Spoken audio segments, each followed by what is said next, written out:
Hello and welcome to MMOpinion, our weekly opinion news show where we talk about our opinions, your opinions on any gaming topics. I'm your host Kirk and I'm joined by the lovely Reina. Hello.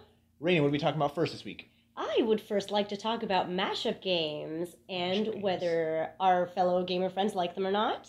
Okay. Yeah, so we asked you last week if you liked mashup games. Basically, mashup games like Super Smash Brothers. What's the game you recently played? Marvel vs. Capcom. Marvel vs. Capcom. Games like that where they mix up characters and gameplay. So, do you like mashup games, Reina? Well, I love mashup games. Super Smash Brothers is like my favorite game of all time. I feel that most fighting games have a lot of mashups in them, and if done right, they're fantastic. Like Super Smash Brothers, like I said, is phenomenal because each character is so well integrated. They carry their own storylines really well. But there are some terrible ones out there. Yeah. You know, they're pretty bad. Like, I personally hated Street Fighter versus Tekken. It was pretty bad. Yeah. I hated it. I don't think I haven't played a mashup game in a while. And it's not that I don't like them, it just seems sometimes they're a little forced. They're like, oh, let's take these couple of popular characters, throw them in a game, and people will buy it. So Right. I don't know. I just don't get into it.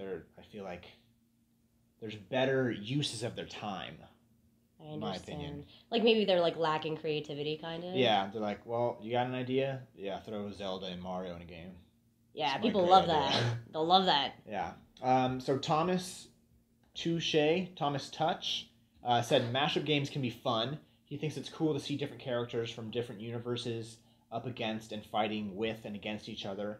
Just kind of gives them a little break from their normal adventures, and to him, it doesn't really take away from the original characters what they're going through in their respective games. So Yeah. it doesn't, Totally agree. it doesn't take them out of their whole universe. And Right. just throw everything off. So Yeah. If it's integrated well, it's really fun, you know? I can see that. Definitely. I can see how it would be.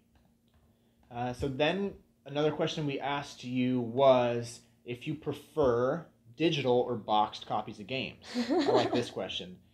For me, I always used to I like to collect things. I like to collect like CD covers. I have hundreds of CDs.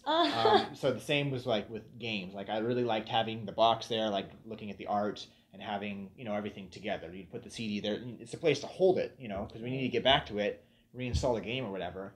But honestly, lately, in the last couple years, with Steam and everything, it's just so much easier. And you don't have to go anywhere to buy the game. It's just, you can get it instantly. And just, I don't have enough space any longer either. I'm trying to collect all these things. I don't have enough space, especially with game boxes this size. Right? Like, where the heck am I going to leave that? I know. I can't keep it anywhere, so... I could live in there. She could live in there. So, yeah, I prefer digital now. Plus, with Steam, it keeps it all there, so you know what games you have, and it's just... It's organized better. It's organized, so... I see. I'm really old school. I really like having the physical copies, just like you mentioned.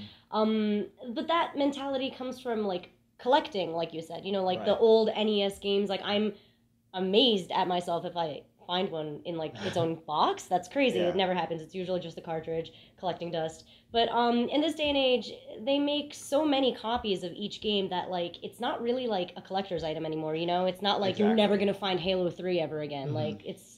Yes, they've probably stopped printing them, but they're probably going to be around, like, forever. Yeah, there's millions of copies of it. Right. So there's really no allure in, like, collecting things anymore in that way. So I guess there's no real need for physical copies of games. It's definitely easier to score games digitally, The release, like, when it releases, you can get it at midnight, like, just sitting at your computer rather than having to stand in line. So I definitely see the allure of it.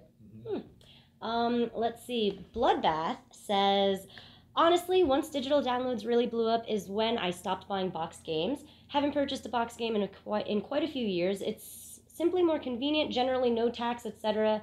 They definitely save money not having to print millions of boxes, manuals, and other goodies they include. Should have passed the savings on to us gamers. These are really good points. The tax thing, especially. Definitely. You pay $19.99 for a digital game. It's actually just $19.99, yeah. So that's cool. You don't have to go anywhere. I thought Raquel had a great comment. May sound creepy, but I like the smell of the new games as well. That's Please not tell me I'm creepy. not the only one. You're not the only one. I'm It's the not only one. creepy. This smells pretty good. Yeah, it smells like. It's that new box smell. It smells like wow.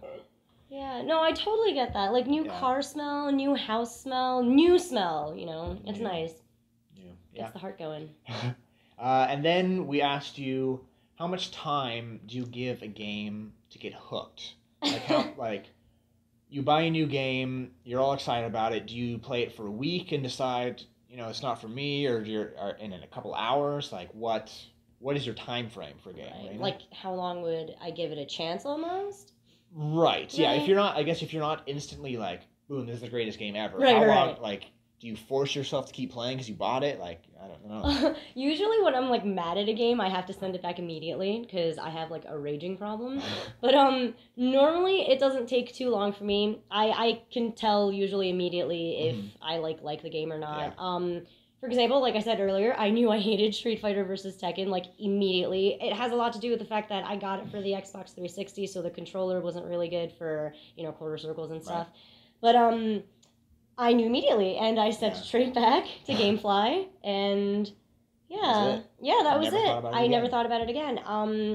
There were some other games that like I needed a moment to get into though, like Portal, for example. I loved it immediately, but the tutorial levels are like pretty long and they make you a little bit dizzy because you get stuck and you have to like look around a little bit. So there was a little bit of that like sensation in that game, but it was so good that, you know, you want to continue playing. Right. Maybe my maximum would be like 5 days. I'd give it 5 days. Before I knew. Unless it's like Tekken versus Street Fighter. Right. You knew right away. Yeah. Yeah, I mean, I think I'm probably around the same. Like, I give it, if I don't know instantly, I'll play it a couple more times, give it like this week time frame. Yeah. But it depends. Like, if I spent $60 on a game, I might try to force myself to be like, I should want to play this. Right. Because once you open the box, like, you can't really return it for the full price anymore. So I try to at least get my money worth out of it. Definitely. Jermaximus on Facebook said it only takes him about 30 minutes to know. And if he wants to keep playing, sometimes he gets surprised an hour longer than he had expected. Right. So, yeah, that was his opinion. 30 minutes, huh? 30 minutes, he knows. Wow. He's just like, but what if, I got it. What if there's like a hump in the story and you have to like wait until like something occurs? I mean, that kind of happens. Well, yeah. I mean, a lot of games may start a little slower. Yeah. But I think I guess you would get hooked on the storyline. You're just like, I know this is going somewhere and I want to see how these characters play out or something. That's totally true. That's exactly how I felt about Portal. I was like, oh, I'm dizzy, but like, I want to know what's going to happen next. Like, am I human or am I a robot? It was a really good game. So thank you for joining us on MMOpinion, and be sure to join us next week. Watch Reina on the Weekly Loot, and have a good day or morning. You could be watching this in the morning, I guess. Have a wonderful day. Bye.